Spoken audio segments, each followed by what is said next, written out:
Hola, buenas tardes. Mi nombre es Germán Crisi, soy alumno del tercer año de la carrera de Ingeniería en Sistemas de Información y hoy voy a presentar un proyecto que realicé individualmente en el taller de programación en C en la universidad.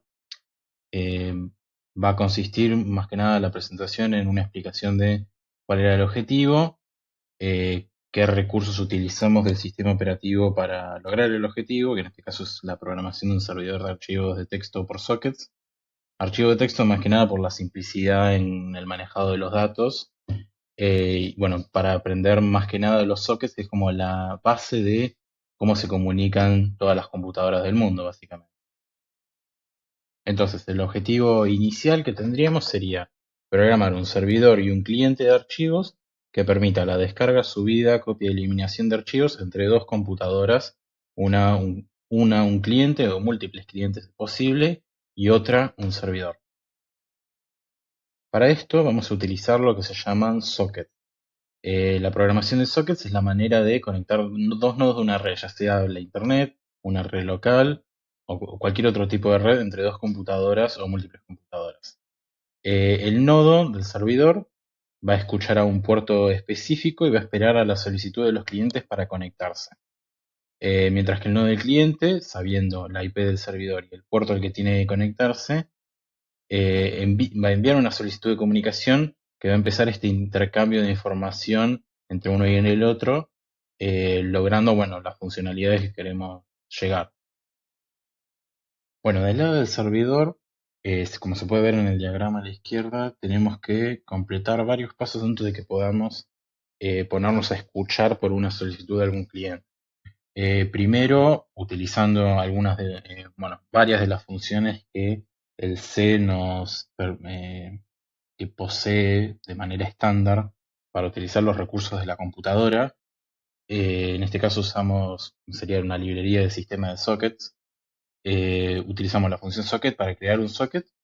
Después con la función bind lo que logramos es vincular el socket con el puerto y la IP que configuramos en el momento. En este caso el puerto va a ser, perdón, la IP va a ser la IP local de la computadora y el puerto puede ser uno entre 1024 y 9999, ya que los primeros puertos están reservados para el sistema. En este caso podríamos utilizar el puerto 2222, por ejemplo, o cualquier otro número entre esos dos.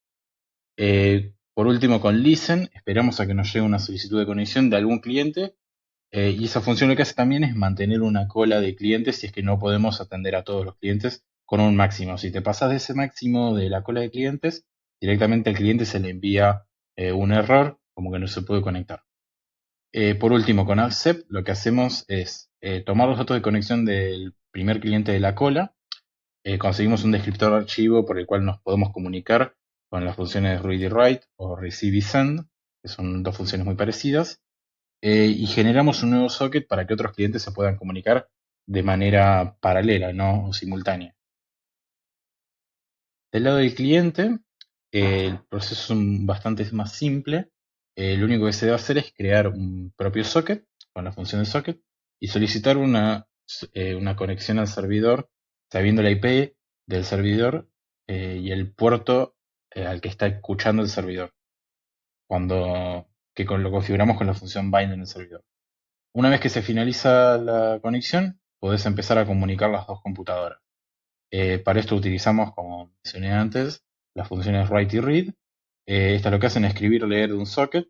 En el caso de que el socket no tenga ningún mensaje y vos quieras leer con read o con receive, el proceso se va a bloquear, lo que permite un tipo de sincronización, ¿no? Primero, un servidor puede mandar un mensaje, el cliente lo recibe y el cliente después manda un mensaje y el servidor lo recibe. Y si se sigue esta sincronización de ir y volver, podés realizar algunos pasos sin preocuparte de que se lea de más o se lea de menos de mensajes y se rompa un poco lo que sería la sincronización.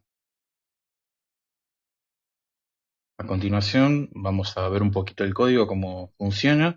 Voy a hacer una vista general de qué se programó, cómo se programó y a ver el cliente y el servidor en funcionamiento. Bueno, acá estamos en el emulador de Linux. con el código del servidor. Básicamente voy a explicar un poco qué se realiza en cada paso y cómo funciona esta sincronización de los mensajes, ¿no? Acá podemos ver que tenemos incluida como sería la librería de Socket y la librería de Netinet, que es como para manejar con el Internet, y algunas estándar para manejar archivos, señales, etc. Tenemos algunas constantes como definidas para el proceso. La más importante sería la IP y el puerto, que la vamos a utilizar cuando estemos manejando todo lo que sería los sockets, ¿no? Eh, la gran mayoría del programa se va a dar en lo que sería la función de crear socket. Lo que va a hacer es, vos le vas a mandar un nombre de archivo y lo que vas a generar es un archivo llamado directorio que tiene una lista de todos los archivos en el directorio actual, ¿no? Si vamos a generar archivos, vemos que, bueno, abrimos un archivo nuevo y utilizando este tipo de datos llamado tregistro, nos registramos el nombre, el tamaño y el nodo de cada archivo y nos lo guardamos.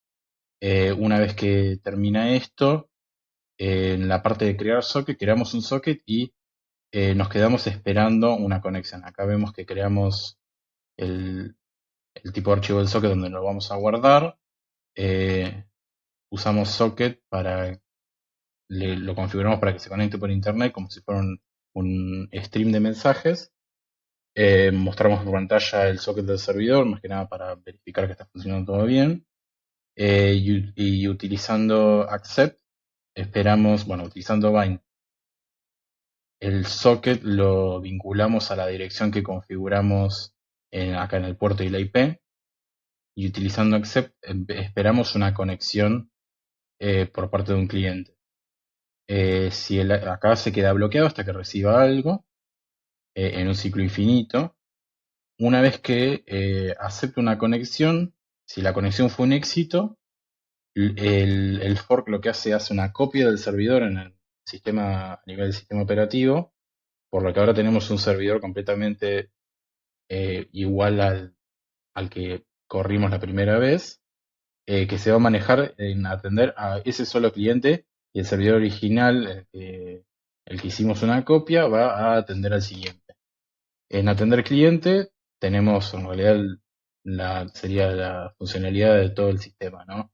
Lo que hace es, tenemos una variable de mensaje donde nos guardamos todo lo que nos vaya a decir el cliente y con receive o listen, o read, recibimos su mensaje.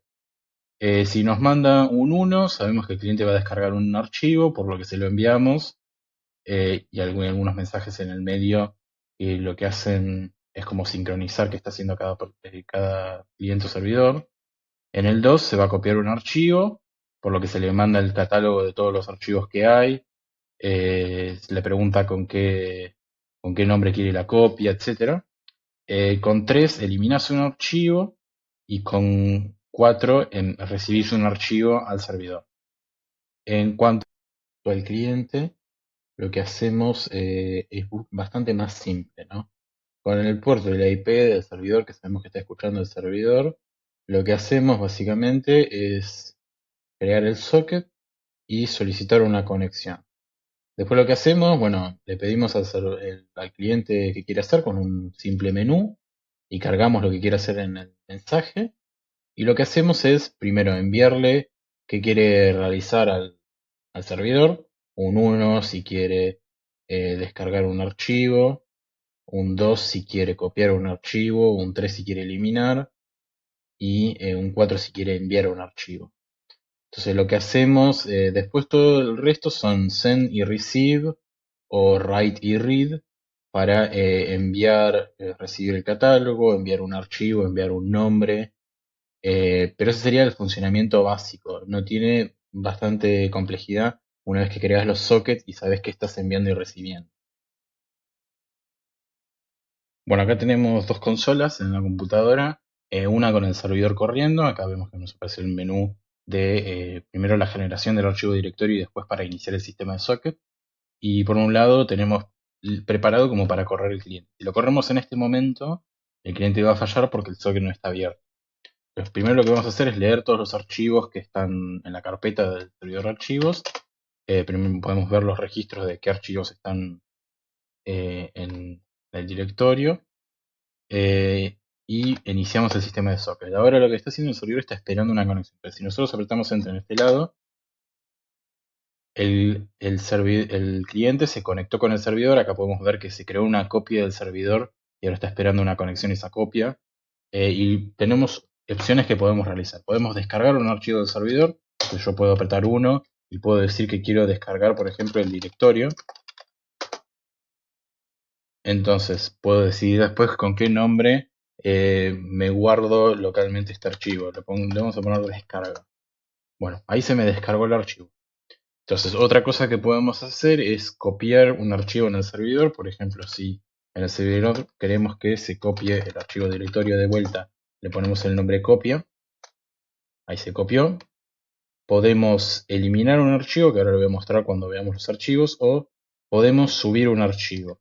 Si queremos subir un archivo, nos va a preguntar qué archivo deseamos copiar. Ahí no se ve. Por ejemplo, pongámosle que queremos copiar enviar el directorio otra vez de vuelta, ya que es un archivo de texto y es el que tengo a mano. Y le llamamos subida. Listo, se envió el archivo directorio y acá aparece como que llegó y ahí leyó el contenido y creó el nuevo archivo. Si nos fijamos en la carpeta, ahora teníamos el archivo directorio que tenía la lista de archivos en el directorio. Después tenemos el archivo descarga, que este es el archivo que tomó el cliente cuando lo descargó.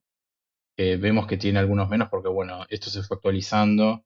Acá vemos que agregó la copia, la descarga al archivo, ¿no? Y después tenemos la subida, que esto es lo que le envió el cliente al servidor. Si ahora también pedimos eliminar un archivo, vamos a dar vuelta. Si pedimos eliminar un archivo, nos va a tirar una lista de todos los archivos que podemos eliminar. Y queremos, por ejemplo, eliminar la copia que hicimos. Ahí si fijamos, se eliminó la copia. Bueno, este sería como finalizando la charla. Más que nada, creo que lo mejor que aprendí de este proyecto sería cómo se comunican las computadoras. Porque a grandes rasgos todos están usando sockets de alguna manera, ya que es como lo más básico, la forma más básica de comunicación entre una computadora y la otra. Todos en algún nivel, cuando vas a las bases puras de cualquier comunicación, se están usando sockets de toda computadora. Entonces, esto fue bastante interesante para entender, bueno, cómo se conecta todo lo que vemos en el mundo, ¿no? Bueno, muchas gracias por escucharme. Espero que muchos más se unan al taller de C. Bastante interesante y me parece que está requerido para la carrera de Sistema de Información. Muchas gracias por escuchar.